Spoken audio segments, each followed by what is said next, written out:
Good evening everyone and welcome to my very cold garage. It was snowing earlier today and it's January the whatever it is. So what I've decided to do, like a complete and utter moron, is come out into the garage and work on the bikes. I was going to do it earlier today, but I've just spent the last 5 hours while I've been working listening to the podcast that Mark from Leeds, aka MF Anal, and Bruce from Teapot One fame have just done. Really funny. Go and check it out if you haven't already, because it was a really good laugh. It is in 2 parts because it's 5 hours long though. Sorry. So yes, I'm in the garage, and as you've probably guessed by the title of this video, we're doing some work to the Monkey again. One thing that I'm doing to the Monkey today is not really essential, and something else that I'm doing to the Monkey today is also not really essential. So the first thing, a new gear lever. I've just realised that my brake lever's not silver, so I might have to buy a billet brake lever as well. Oh no, I've got to buy more parts of the bike, what a shame. The stock one feels a little bit vague, and I think it's because of it's quite a lengthy lever, so that hopefully will help with that. The bigger thing that we're doing today is this thing. This is a billet clutch plate with 60% stronger springs. Or 60, I don't know whether they're 60% stronger or just 60% springs. The clutch feel on the bike is fine. There's no bite to it, if that makes sense. Eventually, when there are big bore kits available for this that aren't just 149cc, I will be looking to big bore the bike. Big bore the bike. There's been quite a few reports of when you big bore the bike and it has more power, the stock clutch isn't really strong enough, so it starts slipping. But the main reason I want to do these is because I saw a guy on Facebook say that it means you can do clutch ups really easily. And also, if you don't believe me that this bike's funny, Joe, who has got the Africa Twin, who came to France with me and came to ABR with me, he's just got a new job which is closer to home, which means his commute is 4 miles, I think it is. Because there's not really a huge amount of point in starting up and riding 1100cc's worth of Africa Twin 4 miles, the bike won't even be warm by the time he gets to work. He's just bought himself a monkey bike. Proud of you, Joe. I know you'll be watching this. He messaged me yesterday and he just went, this thing's fucking hilarious. Skidding up to traffic lights, throwing it around town and everything. It's absolutely brilliant. I will try and show you what I mean with the clutch. I'm in the garage, so I might pull the bike outside, but it is pitch black outside.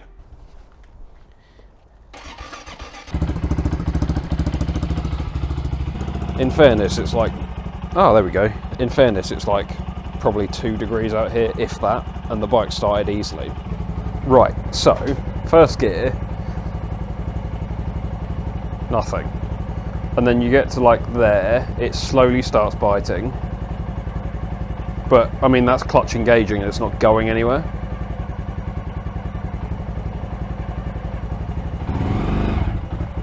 It's a very weak pull away. See what I mean? That's what we're trying to fix.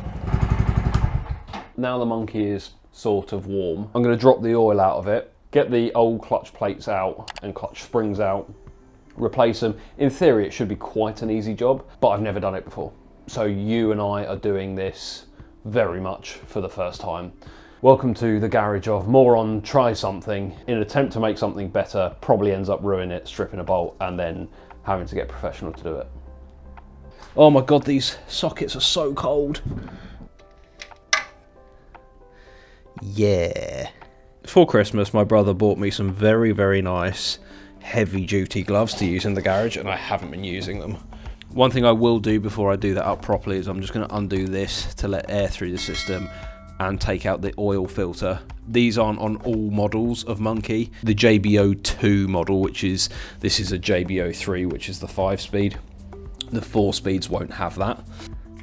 Undo that, and you're going to get fluid come out of the side of the bike as well when you bring out this oil filter. There you go.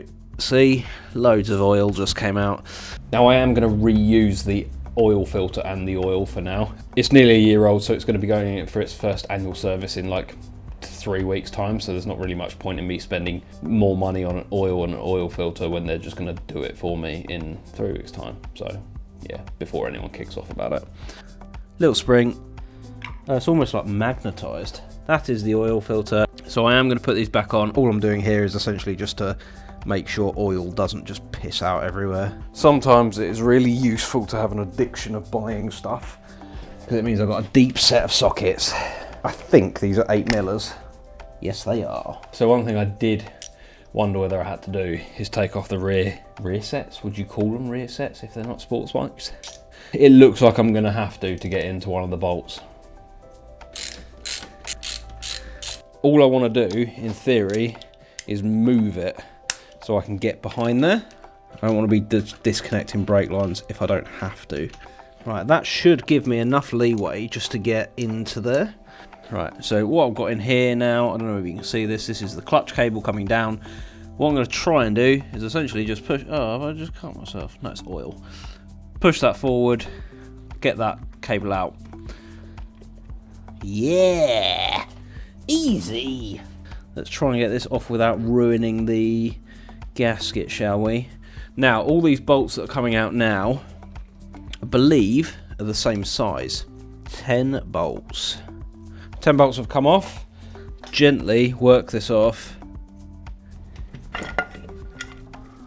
Ooh. Yeah, the gasket is fine. The only thing I need to do on this is I need to undo these 3 bolts. There's 6 springs behind this. I need to push this bearing out and put it into the new one. So there's a little bearing in here. So this stuff I bought from Ben's Bike Bits or Ben's Bike Racing, and this is a Kitaco billet clutch plate, and then you've got 6 way stiffer springs. This will obviously spin to a point, so if you break it quickly it will undo, and then as per usual with anything like this, undo it sort of gradually, so work a little bit here, a little bit here, a little bit here. That is the clutch plate. Here's the new one, which actually feels quite a bit, well, way lighter to be fair. I don't know whether that's because that's got a bearing in it. So just to show a comparison, this is a new spring, this is an old spring. Very, very easy. So I can compress that all the way down to there. I can still compress that, but it's way harder. So hopefully they will make a big difference. Oh, the bearing just came out, which is slightly concerning, because I think that's meant to be pressed in there. Oh, it literally just slips in. Slightly odd. I've never had a bearing just slip in like that. 1, 2, 3, 4, 5, 6. I think I've just changed language about 3 times there, but never mind. Right, that's biting. Then if I look in there now, I can see that they're all seated, which is exactly what I want. Yeah, you can't move any of them behind there.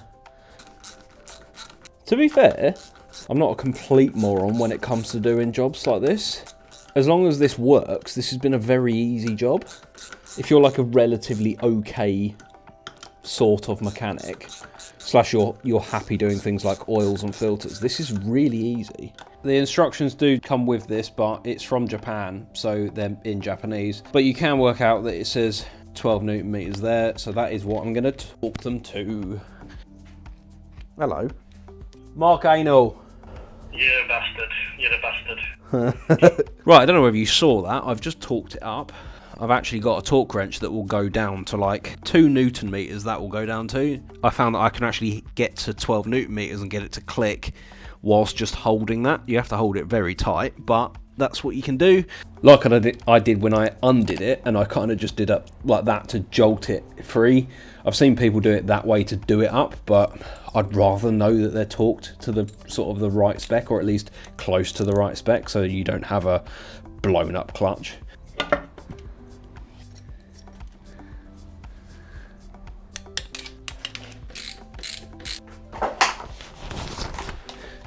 My feet are really cold, and again, I'm getting this serviced in like 3 weeks' time. Whatever your thoughts are, shut up. Drain plug back on, and then you probably can't see that. There's the oil in there, just under the max mark. That's oil in the bike, clutch springs in, clutch plate on, everything's torqued up. It's not pissing oil out, which is great. Let's start her up. It's so loud.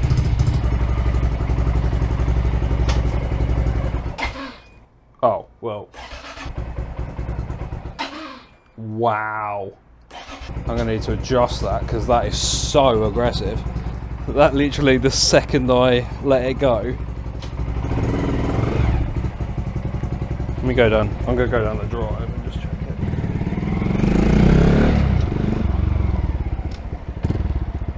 That is so much fun.